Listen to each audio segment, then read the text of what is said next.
Desde mediados de la década de 1950, Lima experimentó una rápida urbanización debido a la migración desde los Andes hacia la ciudad.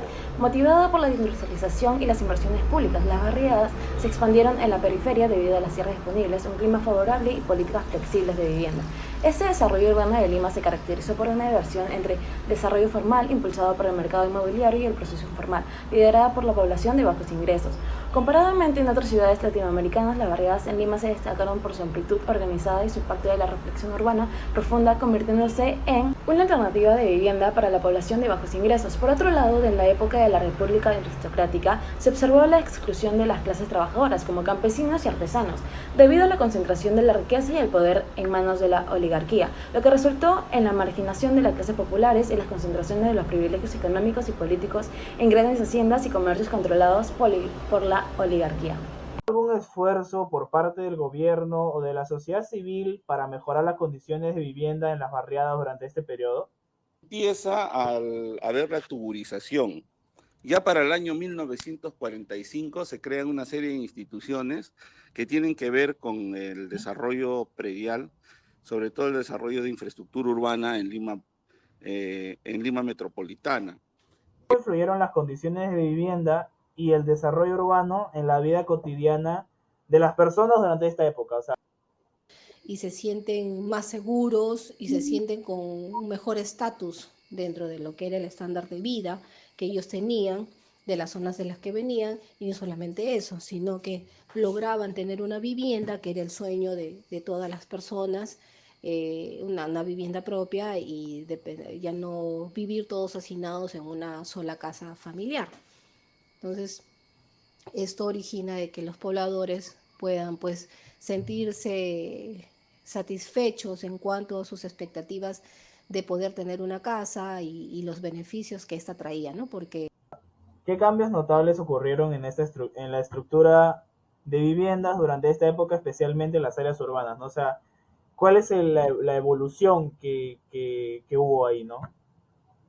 En la estructura de las viviendas. apartamentos se llamaron como tal, para poder, lo fueron metradas en espacios más pequeños, para lo que ellos ya conocían o estaban acostumbrados, ¿no? Metradas en 200 metros, 250, 300, 180, porque todavía en esa época se hacían las construcciones de ese tamaño. ¿Para qué?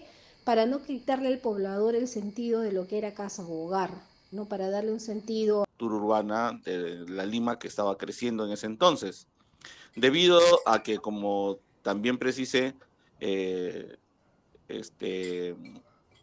la migración de la sierra hacia la costa por la falta de oportunidades en la sierra, ya que los indígenas y los pobladores etnoandinos habían sido desplazados, muchos de ellos de sus tierras comunitarias, porque habían sido los latifundistas, les habían quitado la mayor cantidad de proporciones de tierra y se habían reducido a tierras de carácter comunitario, los cuales ellos cultivaban para sobrevivencia.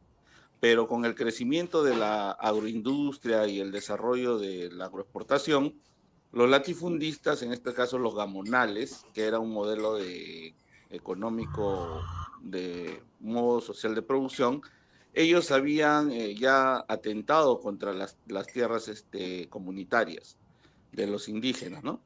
O perdón, en todo caso, de los pobladores etnoandinos. En ese sentido,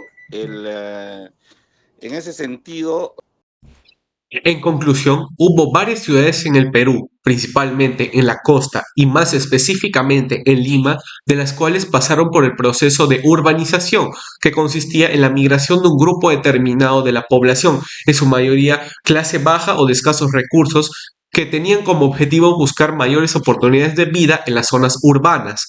A todo este grupo de personas que realizaba este proceso eran conocidas como las barriadas.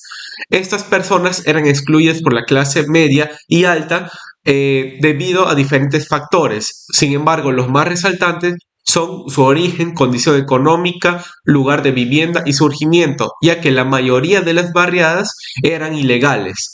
El cambio más importante de todo esto es el surgimiento de varios de los denominados distritos de Lima que hasta hoy en día siguen perdurando.